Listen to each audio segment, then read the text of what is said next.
Oke, saya sebenarnya diundang kemari, katanya saya itu komik yang paling jelek. Aku ini termasuk cakep apa jelek ya? Jelek, ya. Terima kasih atas kejujurannya ya. Karena yang bisa berkata jelek hanya sesama jelek ya. Oke. Ya, dulu memang saya tuh orangnya minder ya. Kalau ada orang bilang, kok kamu jelek ya? Dulu minder. Tapi kalau sekarang sih kesel. Kenapa? Sekarang ini masyarakat tuh mendiskriminasi orang jelek. Bener nggak? Dulu, saya dulu waktu masih remaja ya, masih umur 17 itu ada krisis identitas ya. Jadi saya bertanya, di saya ini cakep apa jelek sih gitu loh. Yang lain udah punya pacar. Saya udah nembak 10 kali, ditolak 11 kali. Ini baru niat udah ditolak gitu. Di krisis kan? Krisis gimana? Orang tua kan selalu bilang anaknya cakep ya. Cakep anak siapa ganteng. Orang tua berbohong gitu ternyata. Jadi saya survei dong. Ada 10 orang di jalan saya tanya. Mas, coba berkata jujur deh. Saya ini termasuk orang cakep atau jelek? 10 orang saya tanya. 5 orang secara tegas menjawab, Anda jelek. Berarti masih ada 50% kemungkinan saya cakep ya. 3 orang berikutnya saya tanya, saya cakep atau jelek? Dia bilang ragu-ragu.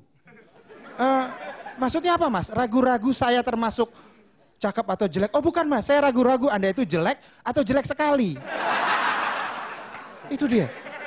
1 orang saya tanya, diem. Saya tanya 3 kali, diem. Mas kenapa mas? Saya pikir malu-malu ya, atau mungkin dia perlu berpikir lama dulu melihat wajah saya gitu kan. Ternyata dia tuli dan bisu gitu. Jadi saya salah orang. Terakhir saya tanya 1 orang ini, dia jawab, bukan menjawab malah marah-marah. Kenapa mas? Aduh, dia nggak mau jelasin kenapa dia marah-marah. Kayak teman saya suruh, tanyain dong kenapa sih marah-marah. Teman saya bilang, iya dia bilang ngapain sih lu nanya-nanya, udah tahu jelek nanya-nanya melulu. Gitu. Jadi cuma 10% orang yang bilang saya cakep. Gitu.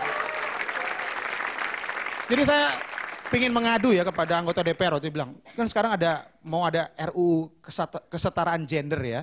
Saya mau bikin rancangan undang-undang kesetaraan wajah gitu.